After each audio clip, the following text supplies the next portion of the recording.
بسم اللہ الرحمن الرحیم۔ بیان ضرورت۔ البیان الحاصل بطریق ضرورت، وہ بیان جو بطریق ضرورت ثابت ہوتا ہے، بطریق مجبوری ثابت ہوتا ہے، اس کو بیان ضرورت کہتے ہیں۔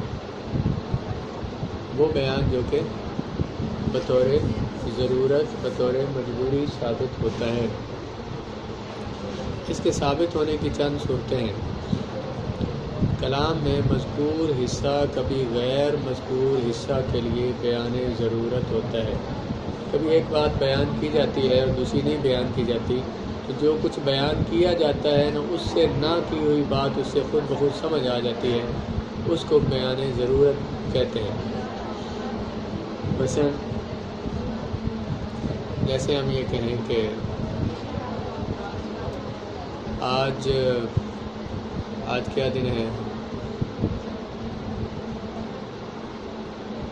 آج ہم 2 سبق صرف پڑھیں گے، آج ہم 2 سبق پڑھیں گے، اتنا بتایا ہے۔ اس سے خود بخود ایک بات سمجھ آ گئی کہ باقی سبق ہم نہیں پڑھیں گے۔ وہ جو یہ بیان کرنے سے جو چیز خود بخود سمجھ آ گئی، اس کا جس کا بیان آ گیا، وہ بیان ضرورت ہے۔ جب یہ کام نے 2 سبق پڑھیں گے، جس کا مطلب خود بخود سمجھ آ گئی، باقی سبق نہیں پڑھنے، تو وہ جو باقیوں کا بیان، جو باقی بات ہمیں سمجھ آئی ہے، اس بیان سے جو ہمیں سمجھ آئی ہے، جس کو ہم نے بیان نہیں کیا، وہ جو سمجھ آ گیا، اس کو بیان ضرورت کہتے ہیں۔ جیسے کہ اللہ تعالیٰ کا ارشاد ہے وَوَارِثَهُ أَبَوَاهُ فَلِأُمِّهِ الثُّلُثُ، اگر کوئی بندہ فوت ہو گیا تو اس کے وارث بنیں گے أَبَوَاهُ، اس کے ماں باپ۔ اب ان کی تسنیہ ابوینی، ابوانی، ابوینی آتا ہے، اس میں ماں باپ دونوں مراد ہوتے ہیں۔ ماں باپ وارث ہوں گے، ماں کا حصہ تیسرا ہے۔ وارث کون ہوں گے؟ ماں باپ، تو ماں کا حصہ کتنا ہے؟ تیسرا ہے۔ باپ پیچھے کیا کہا تھا؟ دونوں وارث ہوں گے۔ ماں کا حصہ بیان کر دیا، باپ کا حصہ بیان نہیں فرمایا، وہ خود بخود اس سے سمجھ آ رہا ہے۔ کہتے ہیں میت کے والدین اس کے وارث ہیں، اس کی ماں کے لیے ترکہ میں، وراثت میں تیسرا حصہ ہے۔ اس آیت طیبہ میں ماں کا حصہ بیان کیا گیا ہے، جبکہ اس میں باپ کا حصہ بیان نہیں کیا گیا، مگر یہاں ماں کے حصہ کی تعیین باپ کے حصہ کے لیے بیان ضرورت ہے۔ جب ماں کا حصہ متعین کر دیا تو ماں کا حصہ معین کرنا یہ باپ کے حصہ کے لیے بیان ضرورت ہے۔ اس سے خود بخود باپ کا حصہ سمجھ آ رہا ہے، کیونکہ آیت کا مفہوم یہ ہے کہ ترکہ کا، وراثت کا تیسرا حصہ ماں کا ہے، جبکہ باقیہ کا مالک باپ ہے۔ گویا کہ یہ بار اصل میں یوں تھا کہ فَلِأُمِّهِ الثُّلُثُ، تیسرا حصہ ماں کو ملے گا، باقی جتنا کچھ بچے گا تو وہ سارے کا سارا باپ کو ملے گا۔ اس آیت سے بات سمجھ آ رہی تھی جب کہا کہ دونوں وارث ہیں۔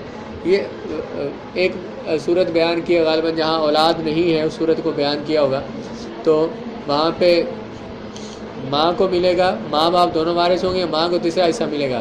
باقی حصہ بیان نہیں کیا تو باقی جتنا بچ جائے گا وہ سارا باپ کا ہوگا۔ ایک بیان ضرورت کی صورت یہ تھی کہ کبھی جو بیان کیا جاتا ہے، تو جس کا بیان نہیں کیا جاتا، وہ بیان کیا ہوا کلام اس نہ بیان کیے ہوئے کے لیے کیا ہوتا ہے؟ کلام بیان ضرورت۔ کلام میں جو مذکور حصہ ہے وہ غیر مذکور کے لیے بیان ہوتا ہے اور بیان ضرورت ہوتا ہے۔ کبھی متکلم کی حالت کسی حکم کے لیے بیان ضرورت ہوتی ہے، کبھی متکلم کی حالت اس کے انداز جو ہے وہ بیان ضرورت ہوتے ہیں۔ جیسے کہ صاحب شریعت نبی جو ہیں، وہ کسی معاملے کو دیکھ کر خاموش رہیں، اس پہ ٹوکے نہ، کچھ نہ کہیں، تو بات سمجھ آ جائے گی کیا یہ کام جائز ہے کہ ناجائز ہے؟ جائز ہے کہ ناجائز ہے؟ جائز ہے۔ اگر جائز نہ ہوتا تو نبی کا کام ہی یہ ہے کہ برے کاموں سے روکنا، تو وہ روکتے، انہوں نے روکا نہیں، تو اس سے ثابت ہوا کہ یہ کام جائز ہے۔ نبی کا چپ رہنا یہ ایک بات بیان کر رہا ہے، کون سی؟ کہ جو ان کے سامنے کام ہوا ہے وہ کام جائز ہے، یہ اس کا بیان ضرورت آ گیا ہے۔ صاحب شریعت کا کسی معاملہ کو دیکھ کر خاموشی اختیار کرنا یہ اس کے جائز اور مباح ہونے کی دلیل ہے، کیونکہ اگر وہ کام درست نہ ہوتا تو نبی اس سے ضرور روکتے۔ دوسرا بیان آگے کیا؟ کبھی متکلم کی حالت جو ہوتی ہے وہ بیان کر رہی ہوتی ہے، اس کو بیان ضرورت کہتے ہیں۔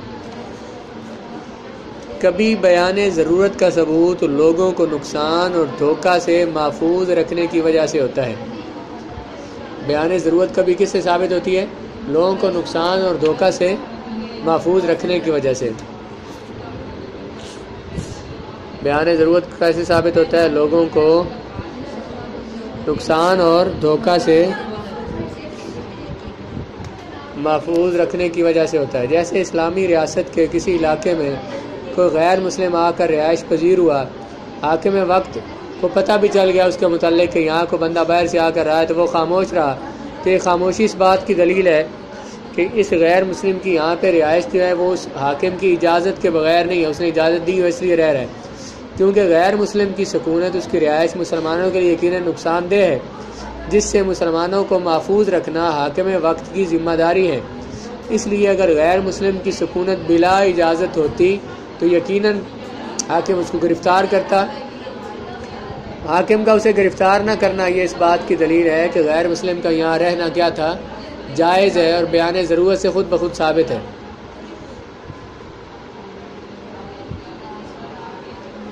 بیان ضرورت کبھی ثابت ہوتا ہے کس وجہ سے؟ لوگوں کو نقصان سے اور دھوکہ سے محفوظ رکھنے کی وجہ سے ثابت ہوتا ہے کہ یہاں بیان ضرورت سے بات ثابت ہو گئی کہ اس غیر مسلم کو حاکم نے اجازت دی ہے، کیوں بھلا؟ کہ اس کے یہاں رہنے سے مسلمانوں کو نقصان تھا، تو مسلمانوں کو نقصان سے بچانے کے لیے اس نے اجازت دی ہوگی، اس لیے وہ یہاں پہ رہ رہا ہے جو غیر مسلم رہ رہے ہیں۔ کبھی بیان ضرورت کثرت استعمال سے ثابت ہوتا ہے۔ بیان ضرورت کس سے ثابت ہوتا ہے؟ کل ہم نے ایک مثال دی تھی اقرار کی۔ اقرار کیا ہوتا ہے بھلا؟ کسی کے لیے کوئی حق مان لینا، کسی کے لیے کسی حق کا اقرار کر لینا، مان لینا کہ میں نے اس کے اتنے پیسے دینے، میں نے اس کی فلاں چیز دینی ہے، تو یہ اس کے لیے کوئی حق مان لیا، اقرار ہے۔ کسی نے کہا، عربی جملہ لہو علیہ مئۃ و درہم، فلاں بندے کے مجھ پر 100 ہیں اور درہم ہے، 100 ہیں، اور اس کا مطلب کیا ہے؟ فلاں بندے کے مجھ پر 100 ہیں اور درہم ہے، کیا مطلب؟ 100 اور 1 درہم، 100 سے مراد 100 پورے درہم ہو گئے، تو درہم ان سے مراد ہے کیا کہا اس نے؟ فلاں بندے کے مجھ پر 100 اور درہم ہے۔ اس سے اس کا مقصد کیا بلا؟ کہنا یہ چاہتا ہے کہ میرے پاس فلانے بندے کے 101 ہیں، 101 درہم ہے، لیکن اسے کہنا تو یوں چاہیے تھا لہو علیہ مئۃ درہم و درہم، میرے اوپر فلاں بندے کے 100 درہم ہیں و درہم، اور پھر 1 درہم، 101 کو یوں کہنا چاہیے تھا، لیکن اس نے کیا کہا؟ فلاں بندے کے مجھ پر مئۃ و درہم۔ تو یہ کہتے ہیں کہ یہاں پر خود بخود کلام میں دلیل موجود ہے کہ یہاں کثرت استعمال کی وجہ سے لفظوں کو بار بار ذکر نہیں کرتے۔ لیکن ہم کہتے ہیں میں نے فلاں بندے کے 5515 روپے دینے ہیں، آخر میں روپے بول دیا، حالانکہ کیا کہنا چاہیے؟ میں نے فلاں کے 5000 روپے دینے ہیں، 500 روپے دینے ہیں، 15 روپے دینے ہیں۔ تینوں کے ساتھ الگ الگ بولنا چاہیے تھا، بلکہ 4 دفعہ بولنا چاہیے تھا، 5000 روپے، 500 روپے، 10 روپے اور 5 روپے۔ لیکن یہ ہم کثرت استعمال کی وجہ سے ہمارے یہاں یہ بات رائج ہے کہ ہم ایک دفعہ بول دیتے، استعمال ایسے ہی ہمارا بار بار بولنے کو وہ مشکل سمجھا جاتا ہے کہ بار بار بندہ لفظ بولے، اس لیے ہم بار بار نہیں کہتے 5000 روپے، 500 روپے، 10 روپے، 5 روپے، 5515 بول دیتے۔ ایسے ہی یہاں پر مئۃ و درہم، 100 اور درہم لازم ہے، تو 100 کے بعد جب درہم بولا ہے تو 100 سے مراد بھی کیا ہوگا؟ 100 سے مراد بھی کیا ہوں گے؟ درہم ہی ہوں گے۔ 100 کے ساتھ اگرچہ درہم نہیں بولا، یہ بات درہم ان سے الگ 1 درہم ہے، 100 کے ساتھ بھی درہم ہی، اس سے بھی درہم ہی مراد ہوگا۔ کبھی بیان ضرورت کثرت استعمال سے ثابت ہوتا ہے، جیسے کسی نے کہا علیہ مئۃ و درہم۔ اس کلام میں معطوف اپنے معطوف علیہ کے لیے بیان ہے۔ معطوف کون ہے؟ درہم۔ معطوف علیہ کون ہے؟ مئۃ۔ معطوف علیہ کے لیے بیان ہے، کیونکہ اس کلام سے کہنے والے کا مقصد یہ ہے کہ مجھ پر 101 درہم واجب الادا ہیں۔ گویا حقیقتاً کلام یہ ہے لہو علیہ مئۃ درہم و درہم۔ کلام میں طوالت، کلام کے لمبا ہونے سے بچنے کے لیے اور کثرت استعمال کی وجہ سے درہم کا لفظ حذف کر دیا، جیسے کہا جاتا ہے مئۃ و عشرۃ دراہم، مئۃ و عشرۃ دراہم کیا مطلب ہوتا ہے 100 اور 10 درہم، لیکن ایک ہی بار بولا، کہنا یوں چاہیے تھا مئۃ درہم و عشرۃ دراہم، خیر نا، مئۃ درہم و، تو پہلے مئۃ کے ساتھ لفظ درہم نہیں بولا، اس کی وضاحت بعد والا معطوف کر رہا ہے، کثرت استعمال میں یہ رائج ہے، ایک ہی دفعہ لفظ بولتے ہیں، جیسے میں نے اپنی مثال دی ہے، اس لیے ایک دفعہ بولا، مراد دونوں سے کیا ہے، مئۃ و عشرۃ درہم سے مراد کیا ہے 100 درہم اور 10 درہم۔ یہ بیان ضرورت ہے۔ بیان ضرورت کے ثابت ہونے کی کتنی صورتیں بتائی ہیں؟ 4۔ پہلی صورت کیا ہے؟ کبھی جو مذکور کلام ہوتا ہے وہ اس کو ثابت کرتا ہے، اس کا بیان ہوتا ہے، کبھی متکلم کی حالت جو ہے وہ بیان ہوتی ہے، کبھی بیان ضرورت کا ثبوت اس لیے ویسے ہوتا ہے لوگوں کو نقصان اور دھوکہ سے بچانے کے لیے خود بخود کوئی حکم ثابت ہو جاتا ہے کہ لوگوں کو دھوکے سے بچانے کے لیے یہاں پہ حکم ثابت کریں گے، اور کبھی کثرت استعمال کی وجہ سے کوئی بیان ثابت ہوتا ہے، اس کو بیان ضرورت کہتے ہیں۔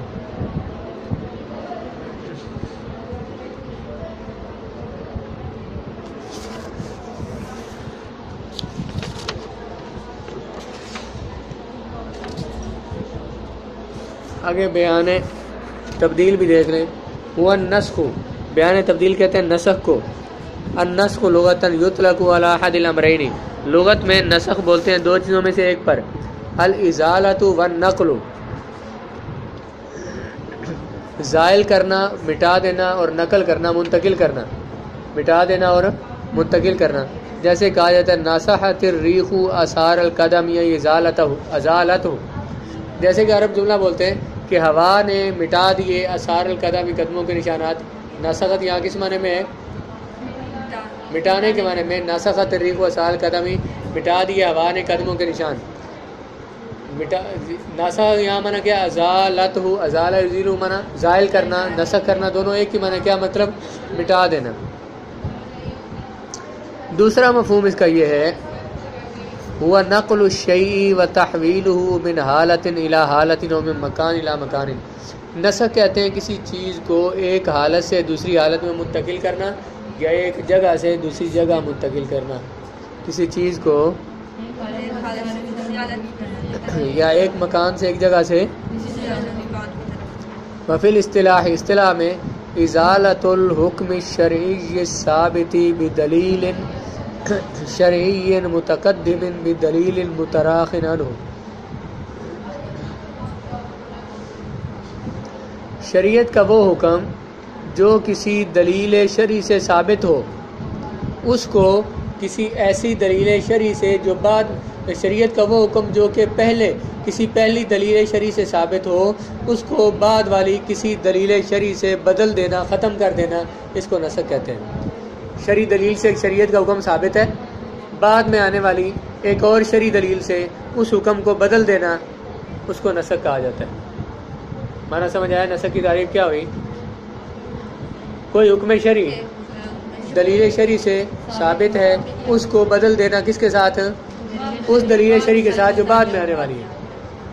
وہ حکم جو دلیل شرعی سے ثابت، شریعت کا وہ حکم جو کسی دلیل شرعی سے ثابت ہو، اس کو بعد میں آنے والی کسی دلیل شرعی سے بدل دینا، بعد میں آنے والی کسی دلیل شرعی سے اس کو منسوخ کر دینا، اسے نسخ کہتے ہیں۔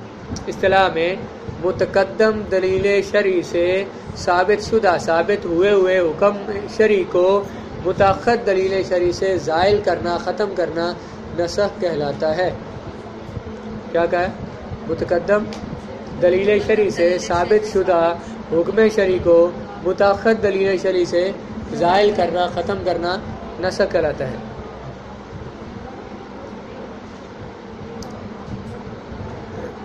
ایک وضاحت کی ہے نسخ کے بارے میں۔ نسخ جو اس کی دو صورتیں ہوتی ہیں، دو معنوں کے لیے عام طور پہ استعمال ہوتا ہے۔ نسخ من وجہ حکم منسوخ کی انتہائی مدت کا بیان ہوتا ہے، لیکن اس میں نسخ کیا ہوتا ہے بھلا؟ شرعی حکم کو بدل دینا۔ اللہ تعالیٰ نے قرآن مجید میں آیات پہلے آئی ان کو بدل دیا۔ کچھ آیات وہ تھی، صحابہ فرماتے ہیں ہمیں پوری لمبی صورتیں یاد تھی، ہمیں حفظ تھی، لیکن ایک دن ایسا آیا کہ ہمیں خود بخود ہی ہمارے ذہنوں سے نکل گئی وہ صورتیں، ہمیں یاد نہ رہی۔ کچھ صورتیں وہ ہیں کچھ آیات وہ ہیں جو قرآن مجید میں موجود ہیں لیکن ان کا حکم ان پر عمل نہیں ہے، ان کو منسوخ کر دیا گیا. ان کو کہتے ہیں کہ ان کی تلاوت تو باقی ہے لیکن حکم ان کا منسوخ، عمل ان پر نہیں ہوگا لیکن تلاوت ان کی باقی ہے. کچھ وہ ہیں کہ جن کی تلاوت تو منسوخ ہے، حکم ان کا باقی ہے، جیسے کہ وہ رجم والی آیت جو ہے، زنا کسی نے کیا غیر شادی سے اسے رجم کریں، قرآن میں موجود نہیں ہے لیکن اس کا حکم باقی ہے. کچھ وہ تھی منسوخ آیتیں جن کا حکم بھی منسوخ ہو گیا، جن کی تلاوت بھی منسوخ ہو گئی، اور کچھ وہ تھی جن کی حکم منسوخ ہے، تلاوت باقی ہے. کچھ وہ جن کی تلاوت منسوخ اور کئی حکم ان کا باقی ہے. اب یہاں پہ ایک سوال آتا تھا ذہن میں کہ نسخ ہوتا ہے حکم کو تبدیل کرنا، تو اللہ نے پہلے ایک حکم دیا پھر اس کو بدل کیوں دیا؟ لوگ سوال کرتے ہیں قرآن مجید پہ اعتراض کیوں انہوں نے، قرآن میں نسخ کیوں ہے؟ اس کا مطلب اللہ کو پہلے پتہ نہیں تھا کہ حکم نازل کرنا ہے تو اس نے پہلے حکم نازل کر دیا، بعد میں بدلنا پڑا تو بدل دیا. آپ کہتے ہیں اللہ تعالیٰ علیم بذات صدور ہے، وہ ازل سے سب کچھ جانتا ہے، تو پھر اسے پتہ نہیں تھا. نسخ کا